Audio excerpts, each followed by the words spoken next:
ప్రధానంగా సింగరేణి కార్మికులకి ఇంత అస్తవ్యస్తంగా ఉన్నటువంటి వ్యవస్థను సరిదిద్దుకుంటూనే ముందుకు వెళ్తున్నటువంటి పరిస్థితి కాంగ్రెస్ పార్టీ కనిపిస్తోంది. సో సింగరేణి కార్మికులకు సంబంధించి ₹1 కోటి ప్రమాద బీమా ప్రకటన అనేది, సో దానికి సంబంధించి ఏ విధంగా చూడొచ్చు అంటే ఒక నిర్మాణాత్మకమైనటువంటి ఒక విప్లవాత్మకమైన నిర్ణయం తీసుకుంది అనుకోవచ్చా కాంగ్రెస్ ప్రభుత్వం? సింగరేణి జాతి సంపద, సింగరేణి కార్మికులకు ఇవ్వాల్సిందే. గత ప్రభుత్వం వాళ్ళని నిర్లక్ష్యం చేసింది. కాకపోతే వాళ్ళు చెప్తున్నారు వేరే.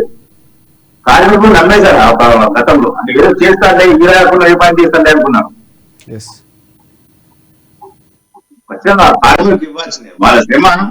వాళ్ళు అంటే ఒక కార్మికుడు తండ్రికి వెళ్ళిన తర్వాత అతను ఎలా వస్తారో అనే విషయాన్ని వాళ్ళ కుటుంబ సభ్యులు ఇప్పటికీ నిరంతరం ఆందోళన చెందాల్సిన పరిస్థితి ఉంది.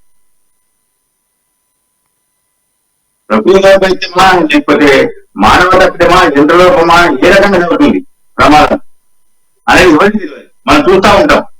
ఒక్కోసారి గంట ఉంటే మళ్ళీ గడిచి వాళ్ళ మీద పని చనిపోయిన సంఘటన, కానీ కార్మికులు ఎంతో మంది ప్రాణాలు కోల్పోయినామంటున్నారు.